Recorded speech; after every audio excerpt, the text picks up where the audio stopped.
최신 트렌드를 스피디하게 알려드리는 미래교육 인사이트. 우리 미인합시다.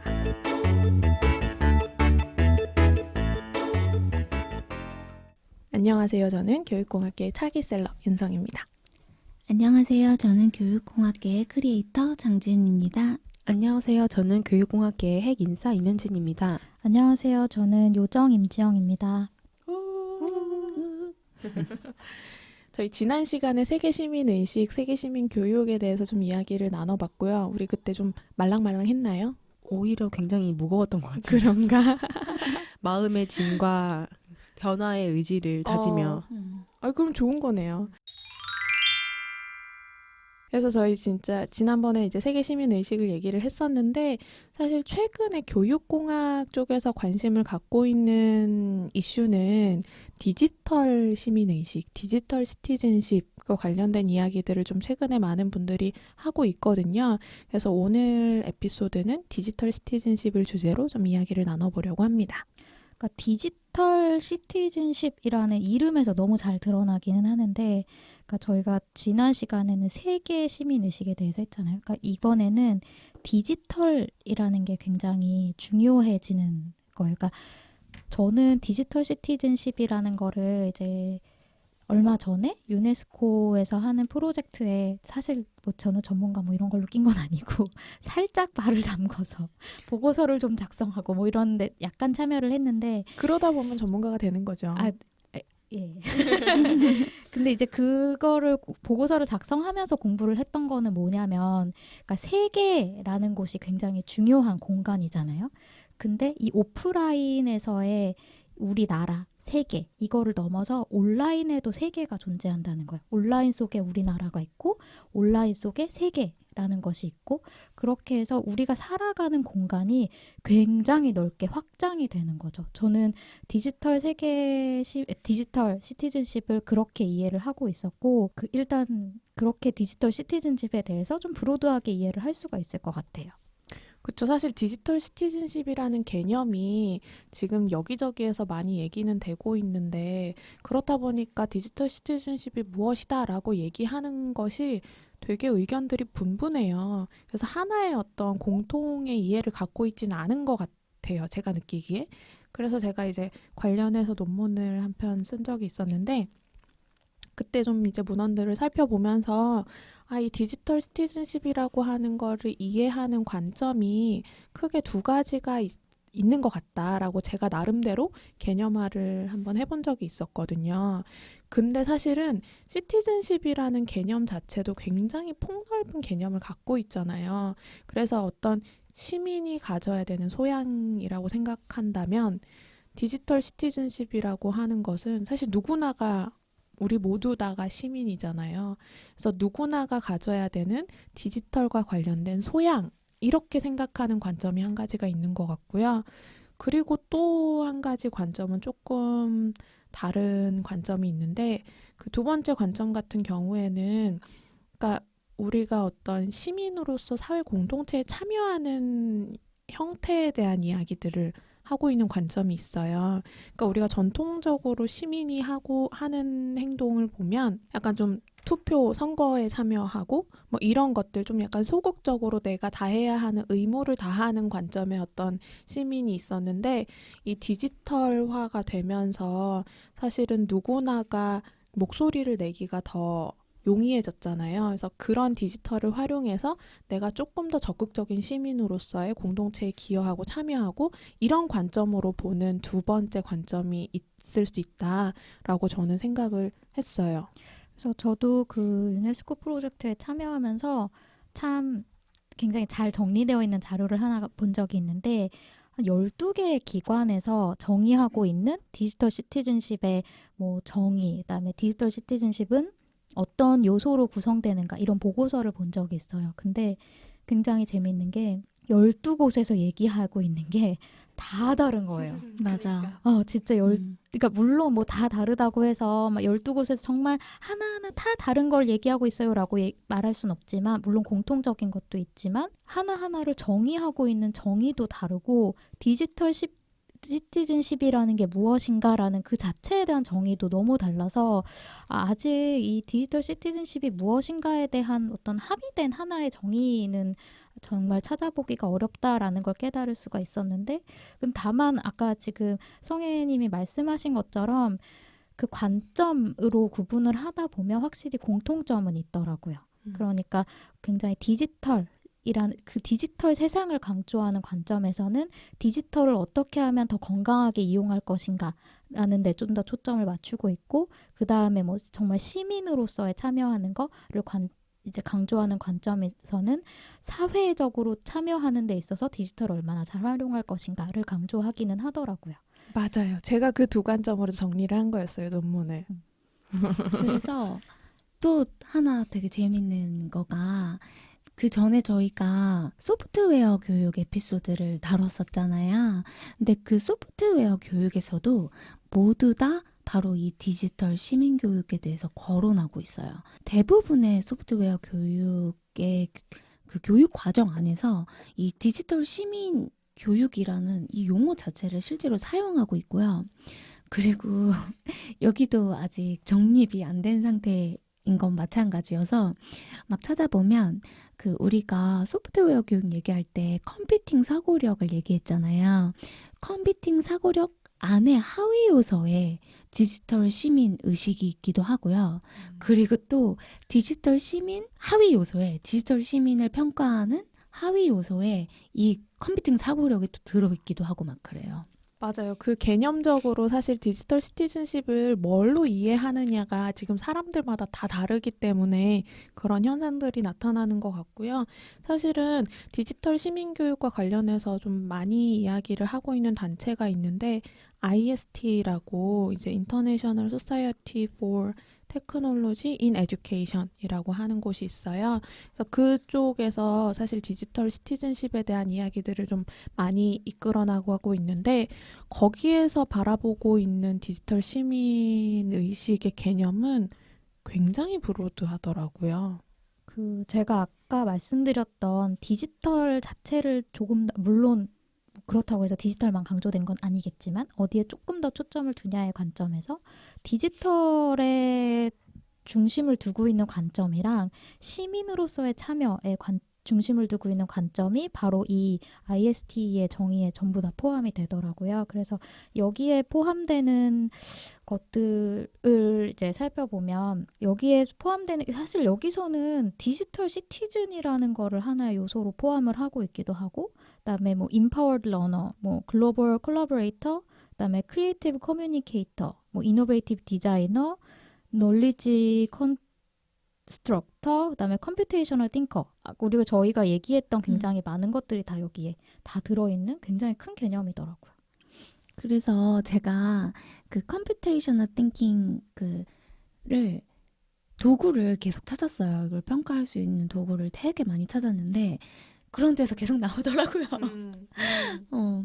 그래서 사실은 IST에서는 진짜 많은 것들을 다 포함하고 있어가지고 이런 것들도 있어요. 그러니까 디지털을 통해서 이제 물건을 사고 팔잖아요, 요즘에. 그래서 그런 거를 잘 할 수 있는 것도 다 들어가 있고 그리고 디지털 뭐 SNS 같은 거를 이용해서 의사소통을 잘하는 능력 이런 것들도 이제 포함이 되고 그리고 또 뭐 예를 들어서 뭐 디지털을 이용할 때 어떤 에티켓이라든지 혹은 뭐 관련된 법들도 있잖아요. 그런 것들도 이제 포함이 되고 그리고 보안 관련한 이슈도 들어가고 그리고 또 재밌는 게 뭐냐면 웰빙도 들어가요. 그러니까 예를 들어서 우리가 디지털 테크놀로지를 굉장히 많이 쓰잖아요. 그러면 우리가 또 거북목도 되고 이런 신체적인 어떤 그 건강을 해치기도 하고 그리고 정서적인 어떤 심리적인 문제도 생길 수가 있는데 그런 것들과 관련된 이슈까지도 포함을 하고 있어서 굉장히 좀 폭넓게 보고 있다라는 생각이 들고요. 지영님이 하고 계시는 그 유네스코 프로젝트에서도 유네스코에서도 나름대로의 이제 관점을 가지고 보고 있잖아요. 그것도 좀 소개를 해주세요. 네, 일단 자꾸 제가 참여하고 있다고 하니까 민망한데요. 보고서 작성에 조금 참여하기는 했는데 네, 일단 여기서는 디지털 시티즌십을 5가지 영역으로 나누고 있어요. 그래서 디지털 리터러시, 디지털 세이프티와 우리 이렇게 번역 해석을 해도 될지 잘 모르겠지만 여기서는 디지털 세이프티 앤 레질리언스, 우리나라에서는 탄력성이라고 정의를 하기도 하는데, 그다음에 디지털 참여, 그다음에 디지털 정서지능, 그다음에 창의성과 이노베이션. 제가 지금 너무 한글이랑 영어를 막 섞어서 얘기하는데 일단 이렇게 5가지 영역으로 구분을 하고 있고요. 이제 제가 아까 말씀드렸던 디지털이라는 걸 얼마나 잘 활용하는가의 측면에서 디지털 리터러시가 들어가기도 하고, 그다음에 사회적으로 얼마나 잘 참여하는가의 측면에서 디지털 참여, 그다음에 디지털 정서지능이라는 게 들어가기도 하고, 아까 말씀해 주셨던 굉장히 큰 개념에서 디지털을 얼마나 윤리적으로 잘 사용하고 얼마나 올바르게. 안전하게, 얼마나 올바르게 사용하는가의 측면에서 디지털 세이프티. 그다음에 디지털을 활용해서 우리는 이제 앞으로 새로운 거를 굉장히 많이 개발해 나가야 되는 그런 사람들이잖아요. 저희가 그 미래 역량을 다룰 때에도 이노베이션을 다루기도 했었는데, 이 디지털을 통해서 얼마나 이노베이션을 만들 수 있느냐까지도 이 프레임워크에서 다루고 있더라고요. 그런 관점으로 보면 그 안에 컴퓨테이셔널 띵킹이 들어갈 수도 있겠네요. 그렇죠. 굉장히 여러 군데 들어갈 수가 있겠죠. 맞아요. 그 활용적인 측면에서 얼마나 디지털 정보를 올바르게 접근하고 논리적으로 이것을 바라보고, 그리고 그 정보를 선별해내는지, 그리고 어떻게 활용하는지, 이런 활용도를 측정하는 측면에서 이 컴퓨테이셔널 띵킹이 하위 요소로 보는 사례들이 꽤 많더라고요. 그리고 실제로 우리나라 같은 경우도 2015 개정 교육과정에서 이 정보에 대한 윤리 부분이라든지 뭐 사이버 공간에서의 인터넷 예절 같은 것들을 포함해서 디지털 시민 교육에 대한 내용을 아주 가볍게 다루고 있습니다. 사실 진짜 이런 거랑 관련된 문제 중에 하나가, 사실은 되게 이제 심각한 문제가 되고 있는 것 중에 하나가 사이버 불링이죠. 그러니까 이제는 친구들이랑 소통하는 게 그냥 면대면 소통만 하는 게 아니라 이런 뭐 SNS를 활용해서 막 소통을 하게 되잖아요. 그러니까 이 디지털 공간 안에서의 어떤 그런 왕따? 이런 것들이 되게 심각한 문제가 되고 있는 것 같습니다. 그래서 그런 것과 관련된 이슈도 이제 디지털 시민교육에서 다루게 되고요. 그리고 제가 또 한 가지 인상 깊었던 거는 디지털 풋프린트라고 하는 개념이 있어요. 여러분들도, 우리도 사실 인터넷 되게 오랫동안 썼잖아요. 여러 가지 흑역사들을 남겨오지 않았습니까? 인터넷 공간에. 고백해보세요. 일단 저 싸이월드 어떻게 하고 싶어요. 그러니까. 근데 저는 가끔씩 싸이월드를 보면서 막 굉장히 이렇게 추억에 젖어가지고 내가 옛날에 이렇게 살았구나라고 싶기도 하고, 그리고 그때는 그 사진이 되게 웃기고 못생겼다고 생각했는데 이제야 보니 그냥 마냥 어리고 지금보다 풋풋하고 너무 그때로 돌아가고 싶더라고요. 그러니까 이 디지털 풋프린트라고 하는 게 디지털 공간에서 내가 남긴 발자국들을 이야기를 하는데, 사실은 디지털에 남겨놓은 그런 것들이 이렇게 추억 여행을 하는데 도움이 되기도 하지만, 최근에는 뭐 채용 같은 거 할 때 디지털에 남겨놓은 그런 것들 막 찾아보기도 한다고, 그런 얘기도 들었거든요. 그리고 솔직히 아동 같은 경우에는 그러니까 더더욱 이거를 관리하는 방법이 더 일찍 알아야 된다는 생각이 드는 게, 일단 요즘에는 그런 얘기 하잖아요. 부모들도 아이의 사진을 올리거나 할 때 굉장히 주의해야 된다고. 그러니까 아이가 평소에 어디를 다니는지 이런 것들이 너무 구체적으로 드러나게 되면 유괴의 표적이 되기가 쉽대요. 그래서 그런 풋프린트를 관리해야 되기도 하지만, 솔직히 어른은 그래도 어떻게든 알아내려면 알아낼 수 있는데, 이 풋프린트를 이제 관리하는 방법을. 근데 아이들은 정말 아무 생각 없이 그냥 막 올릴 수 있잖아요. 굉장히 또 이 디지털에 익숙한 세대이기 때문에 이 아이들이 이거를 관리하지 못한다라고 생각을 하면 그냥 그 자체로 인터넷에 올리는 것 자체가 본인을 위험에 노출시키는, 그렇게 생각하면 아이들이 더 이거를 빨리 알게 됐으면 좋겠다는 생각이 들더라고요.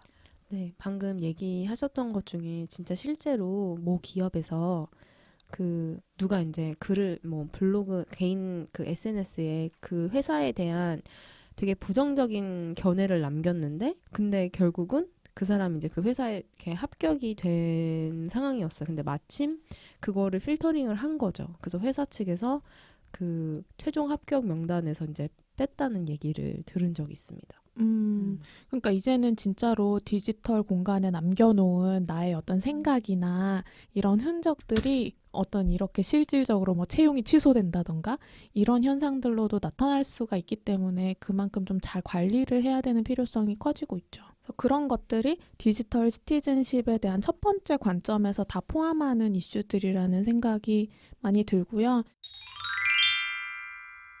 사실 우리나라에서도 디지털 시티즌십과 관련된 교육을 하고 있는 단체들이 있긴 있어요. 물론 이제 아직 많은 단계는 아니지만 이제 대표적인 곳이 청해단이랑 이제 카카오랑 같이 디지털 시민교육 프로그램을 운영을 하고 있거든요. 근데 그 프로그램을 살펴보면은 사실은 이 첫 번째 관점으로 보고 있다는 거를 좀 많이 알 수가 있어요. 그래서 굉장히 다양한 디지털을 어떻게 하면 건강하고 윤리적으로 사용할 것인가에 대한 교육을 운영을 하고 있는 걸로 제가 본 적이 있습니다.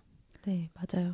그래서 얼마 전은 아니고 이제 2017년도 디지털 시민교육 컨퍼런스가 열렸던 그 기사를 제가 봤는데 이제 카카오랑 뭐 청해단하고 뭐 더 나은 미래 주최해서 그런 본 디지털 세대를 위한 그런 내용 주제로 이제 열린 걸 봤었는데 여기에서 이제 나왔던 중요한 내용 중에 하나가 근데 전 세계적으로 이런 디지털 시티즌십이 중요한 거는 맞는 말인데 그러면 어떻게 이거 문제들을 해결을 할 것인가에 대해서 얘기한 부분이 저는 되게 와닿았던 게 결국 교사나 부모가 굉장히 좋은 롤 모델이 되어야 된다라는 거를 봤거든요. 근데 정말 요즘에 태어난 아이들은 그냥 너무 자연스럽게 모바일을 접하고 하다 보니까 제가 들은 얘기로는 그 진짜 갓난아기가 이렇게 뭐 잡지나 신문에서 사진을 보면은 막 손가락으로 막 확대를 계속 한대요. 이게 커지는 줄 알고. 맞아요. 예.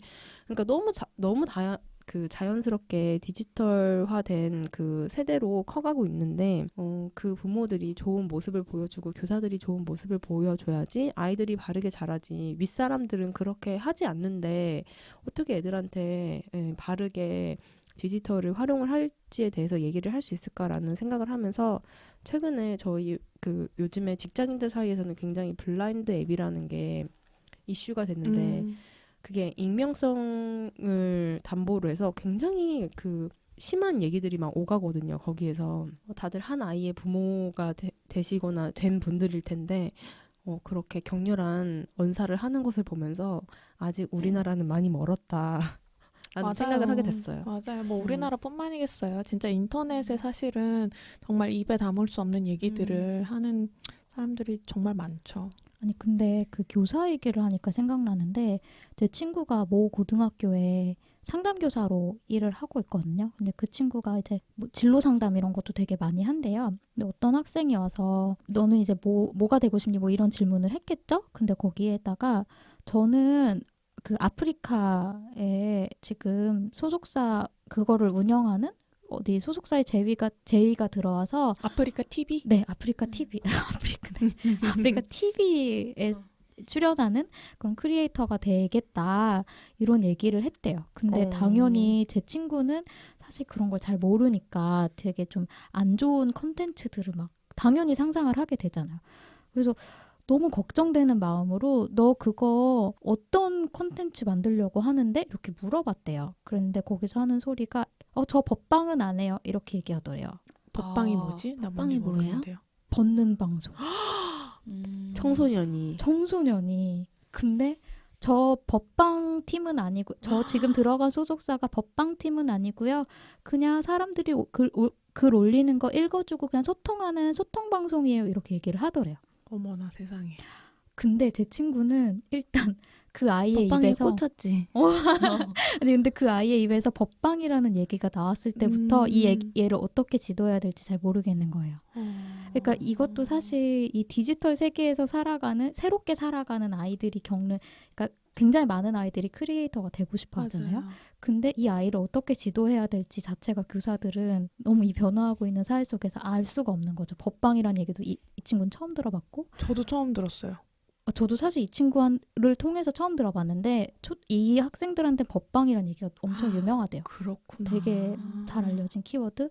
그러니까 이런 사회 속에서 살아가는 아이들이기 때문에 이 디지털 시티즌십에 대한 교육도 더욱 많이 필요하고 이런 아이들을 가르치고 지도해야 되는 교사들한테도 훨씬 더 많이 필요한 그런 의식. 아까 의식이라고 얘기하면 좀 그렇다고 했지만 디지털 시티즌십이 참 우리 생활 속에서 너무 필요하더라고요.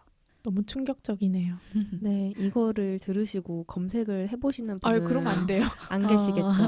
이런 유해물에서 최대한 거리를 지키셔야지 굉장히 건강하게 네, 삶을 영위하실 수 있답니다.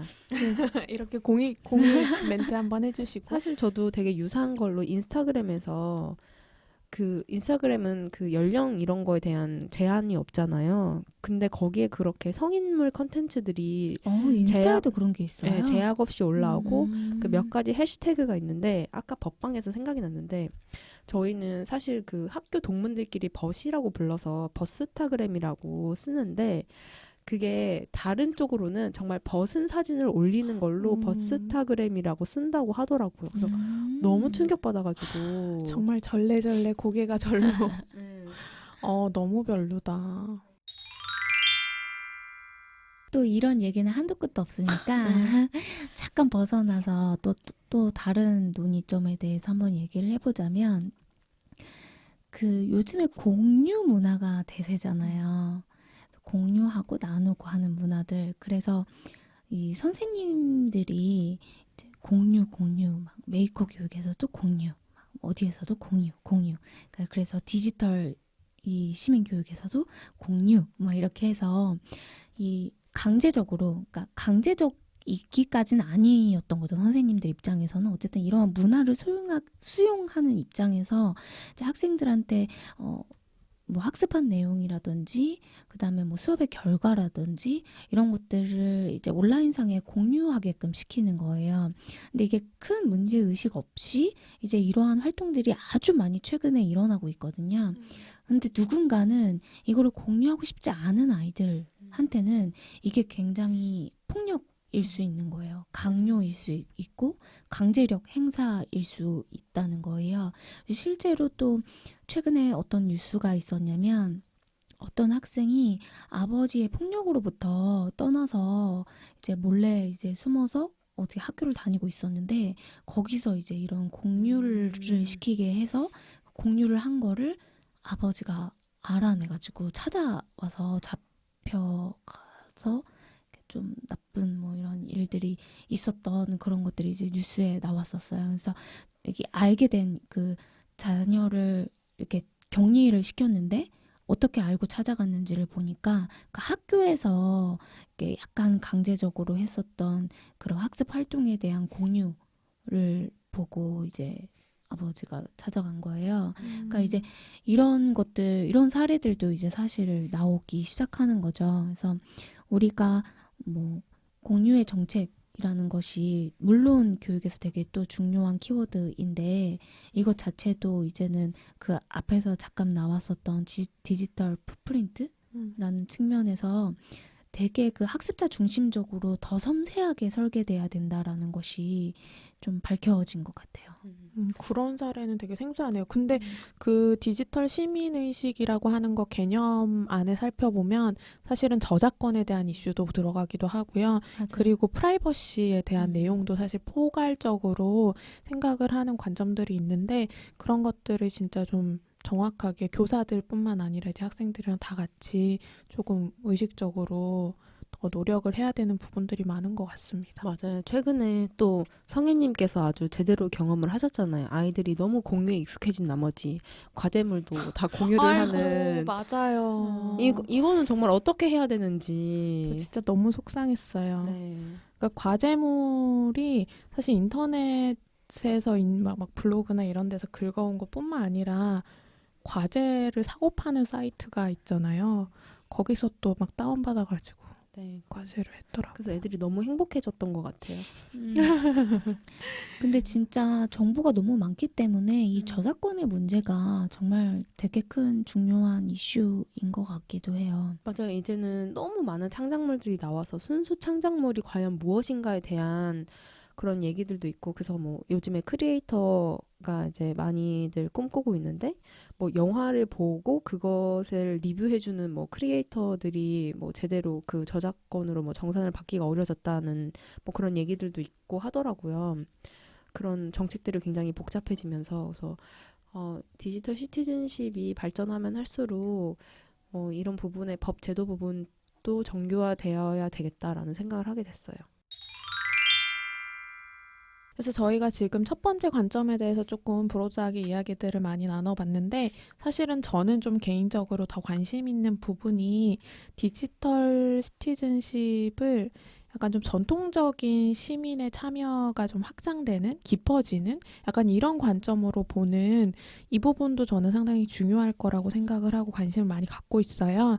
그래서 이런 얘기들을 하거든요. 그러니까 디지털이 일상화되기 이전에는 우리가 시민의식이라고 하면 어떤 도덕성의 부분이 굉장히 컸는데, 지금 디지털화되고 있는 이 시점에서의 디지털 시민의식 같은 경우에는 도덕성보다는 오히려 실천성이 더 커진다는 거예요. 그러니까 누구나 액티브하게 자기의 의견을 표출할 수 있고 그런 것들을 전달할 수 있는 창구가 되어주기 때문에, 그래서 이런 측면에서 뭔가 우리가 더 나은 세상을 만들고 더 건전한 세상을 만들기 위해서 내가 디지털을 통해서 뭔가 이렇게 영향력을 발휘하는 이런 측면으로도 이제 디지털 시티즌십을 이해를 하고 있거든요. 그래서 저는 이 부분에 되게 관심이 많고, 이런 부분에 대한 교육이 사실은 좀 많이 필요하지 않을까라는 생각을 개인적으로 하고 있습니다. 맞아요. 요즘에 그 국민청원이 굉장히 이제 이제 일상화가 된 것 같아요. 요즘에 뭐만 있으면은 야 이거 국민청원에 올려 막 이런 식으로 얘기가 나오고. 근데 그러니까 그렇게 참여하는 건 좋은데 굉장히 무분별하게 그냥 그 진실을 사건을 뭐 그런 사안에 대해서 제대로 확인하지 않은 채 그냥 참여하는 것도 좀 문제가 있고, 그리고 정말 그 청원이라는 뭐 온라인으로 청원하는 거라는 것이 정말 그 필요한 부분에 쓰여서 바로 이제 현안에 반영이 되면 좋은데, 너무 불필요한 청원들이 올라가다 보니까 정말 중요한 것들을 선별해내는 작업들도 더 추가적으로 드는 것 같아서, 이런 부분도 좀 그 실천을 하는 데 있어서 고려를 해야 된다라는 생각을 하게 됐어요.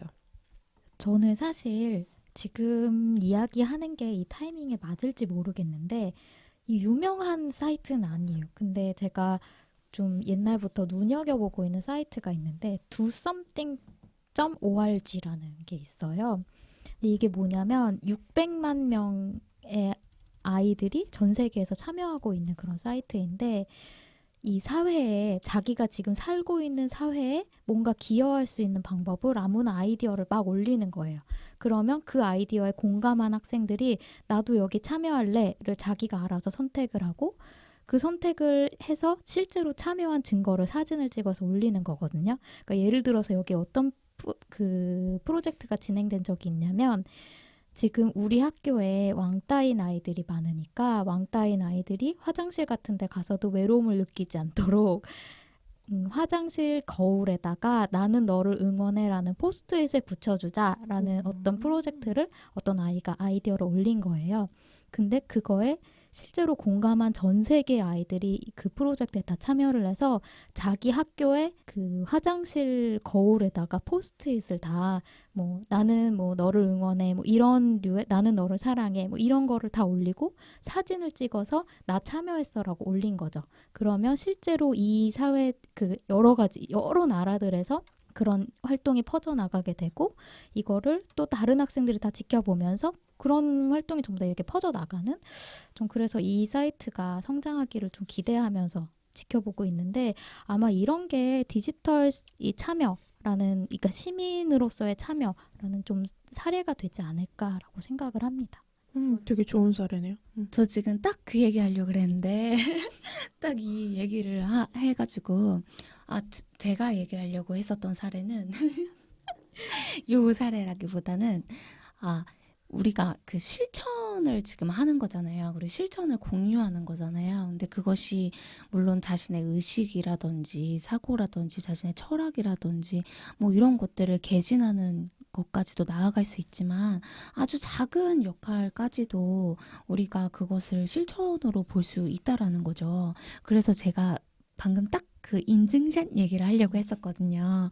그래서 또 그 요즘 최근에 또 인증샷으로 하나 역할을 하는 것이 아까 우리가 저번 시간에 얘기했었던 그 환경 문제, 플라스틱 줄이기 운동이잖아요. 그래서 실제로 자기가 이제 텀블러 사용하는 그런 인증샷들, 그리고 뭐 이런 장바구니라든지 뭐 이런 것들로 자기가 사용하고 있는 인증샷들을 이제 올리는 거죠. 그러면 해야지 이렇게 생각만 하고 있다가 계속 이 실천을 미루고 있는 사람들이 그걸 보면서 나도 해야 되겠다 이런 마음을 갖게 된다는 거예요.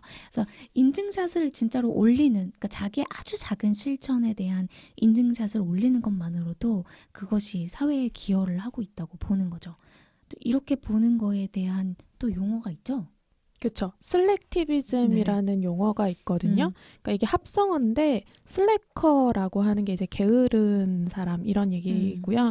액티비즘, 이렇게 행동주의라고 하는 두 가지를 합쳐서 슬랙티비즘이라고 불러요. 그러니까 뭔가 이렇게 행동을 진짜로 우리가 뭐 1인 시위를 한다던가 이런 액티브한 행동 말고 정말로 인터넷을 통해서 뭐 좋아요 하나 누른다든지 해시태그 달아서 인증샷을 올린다든지 이런 소극적인 활동이기는 하지만 이런 것들이, 이런 슬랙티비즘이 사실은 사회에 정말로 영향을 미치고 있다라고 하는 주장들이 나오고 있어요. 그래서 대표적인 그 슬랙티비즘의 성공 사례가 뭐냐면 아이스 버킷 챌린지거든요. 맞아요. 그 이 아이스 버킷 챌린지를 통해서 실제로 진짜 관련된 기금들이 많이 늘어났다고 하고, 그래서 실제로도 진짜 의미 있는 그런 결과물을 나왔다라고 평가를 하더라고요. 그러니까 저는 그 아이스버킷 챌린지의 그 성공 요인 중에 하나가 뭐냐면, 그러니까 사진을 올리는 것도 그런데 그 SNS의 중요한 기능인 다른 사람 태그하는 기능 있잖아요. 그래서 뭐 소환. 지목하기. 음. 그게 이 디지털이라는 특성이 정말 잘 살아난 게 아닌가라는 생각이 좀 들더라고요. 제가 되게 새로운 용어를 하나 최근에 들었어요. 혹시 들어보셨는지 모르겠는데 시빅 테크라고 하는 단어를 처음 들었거든요. 저 오늘 알았어요. 우리가 에듀테크만 얘기했는데 시빅 테크라는 말이 있더라고요. 그러니까 시빅이 시민이라는 뜻이잖아요. 거기에다가 이제 테크가 붙어서 시민을 위한 기술, 뭐 기술들을 이용해서 시민들이 공공의 이익이나 뭐 이런 것들을 위해서 이 테크놀로지를 사용하는 그런 움직임, 이런 거를 또 시빅 테크라는 용어로 이야기를 하고 있어서 우리가 이야기하는 디지털 시티즌십의 두 번째 관점이랑 굉장히 좀 일맥상통한다라는 생각을 많이 했습니다. 이쯤 되면 또 궁금한 거 있죠. 본인의 디지털 시티즌십의 이 정도, 수준은 어떠한지. 저는 현지님 굉장히 높다고 생각합니다. 어떠세요? 저는 프로 청원러. 근데 저도 이제 약간 이게 주객 전도가 된 건 아닌가 싶을 정도로 디지털 세상에 굉장히 많은 시간을 소비를 하고 있고, 그러니까 뭐 제가 뭐 카카오톡은 계속 그 뭐 업무 시간이나 이런 때 계속 확인을 하면서 내용들을 보고 있는데 그런 단톡방들이 여러 개가 있어요. 그래서 거기서 각종 그 사회 이슈들에 대해서 나누고 이제 소통하고 공감을 하고, 뭐 정말 뭐 청원이 필요하다면 뭐 같이 뭐 댓글도 달고, 모금이 필요하다면 뭐 참여도 하고, 이런 식으로 활동을 좀 많이 하고 있어가지고 네, 요즘 네, 많은 생각을 하고 있습니다. 과연 제가 이거를 얼만큼 더 지속을 할 수 있을지, 그리고 제 참여도를 더 높여야 되는 것인지 아니면 좀 낮춰야 되는 것인지, 이런 고민들을 늘 하고 있습니다. 저는 사실 그 유네스코 프로젝트에 참여하면서 처음에는 제가 디지털 시티즌십의 수준이 되게 높다고 생각을 했거든요. 근데 뭐 물론 사회적으로 참여하고 이런 거는 저도 되게 열심히 하는데, 최근에 제가 굉장히 부족하다고 생각했던 게 그 페이크 뉴스 같은 거 있잖아요. 그러니까 그거를 걸러낼 수 있는 능력이 저는 굉장히 떨어지더라고요. 그래서 되게 쉽게 속고, 제가 이 쉽게 속는 사람이 참여를 또 하게 되면 그 자꾸 퍼뜨리는 역할을 하게 되더라고요. 그래서 이제 디지털 시티즌십의 전반적인 수준은 높지만 그 가장 중요한 이 정보를 판별하는 능력이 좀 떨어지는 게 아닌가 이런 생각을 좀 하게 됐어요. 그 정보 페이크 뉴스 얘기하니까 다음에 저희 또 미디어 리터러시를 다뤄야겠네요. 사실은 그 영역을 진짜 디지털 시티즌십을 좀 크게 보는 관점에서는 디지털 시티즌십 안에 포함을 시키기도 하는데 그 미디어 리터러시 부분은 또 하나의 꼭지로도 이야기할 수 있을 만한 큰 주제라는 생각이 지금 번뜩 들었습니다. 네, 다룰 수 있는 것들이 되게 많은 것 같아요. 저는 디지털 시민의식이 저는 평균보다는 높을 것 같다라고 생각을 했는데 현진님 앞에서는 늘 작아지는 뭐 그런 정도? 저는 오히려 세계 시민 의식 같은 경우는 꽤 많은 노력을 하고 있는 편이거든요. 그리고 저는 사실 이렇게 교육 프로그램 같은 거 만들 때도 그거를 되게 염두에 두면서 그거를 만들어요. 이게 이거가 가지고 가기에 용이한가?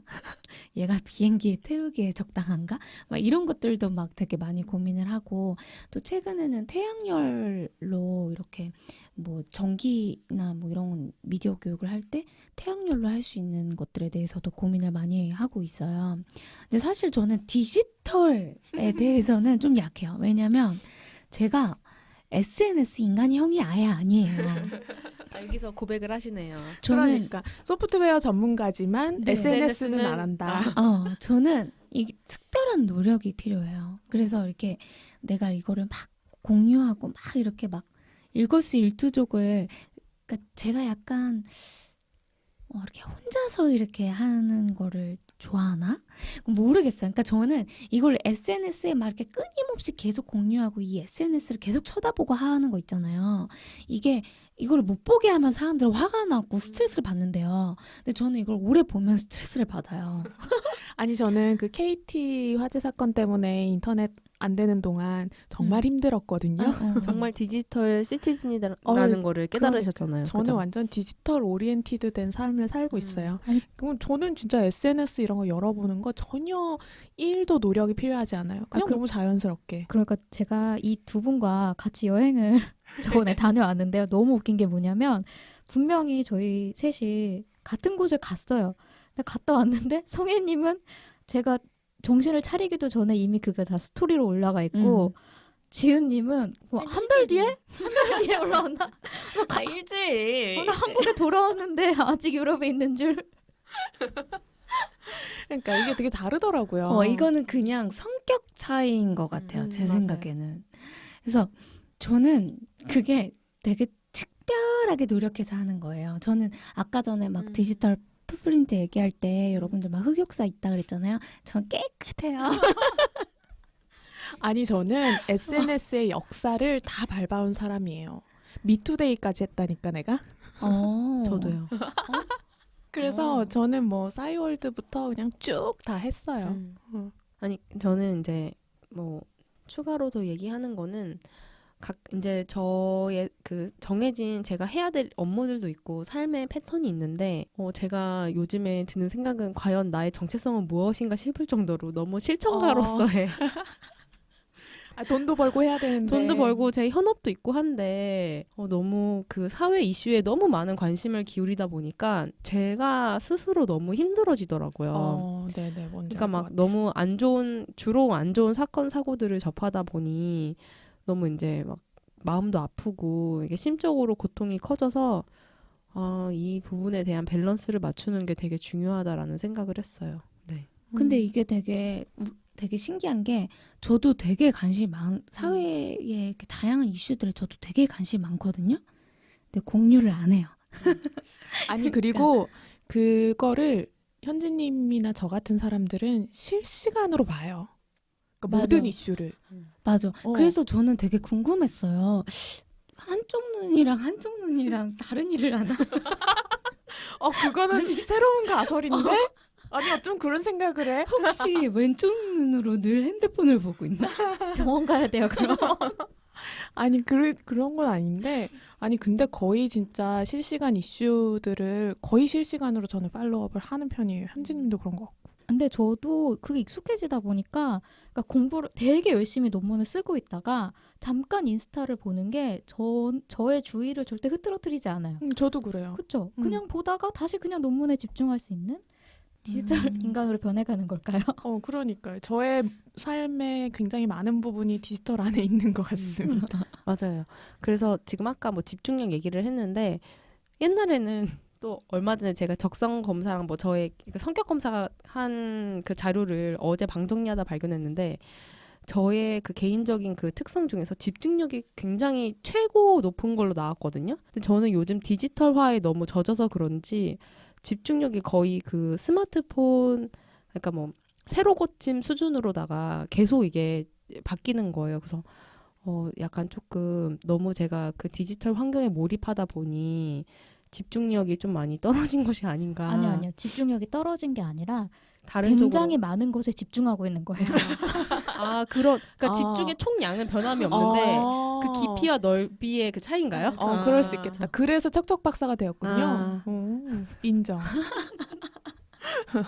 이렇게 TMI 방출하고 자기 성찰하고 지금 우리 다 같이 되게 말 빨라지고 흥분한 거 알아요? 더 가면 너무 많은 TMI를 아. 뿌리게 될 것 같습니다. 이제 좀 마무리를 해야 될 것 네, 같아요.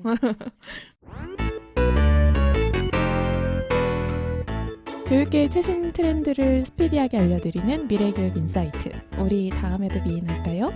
구독 미.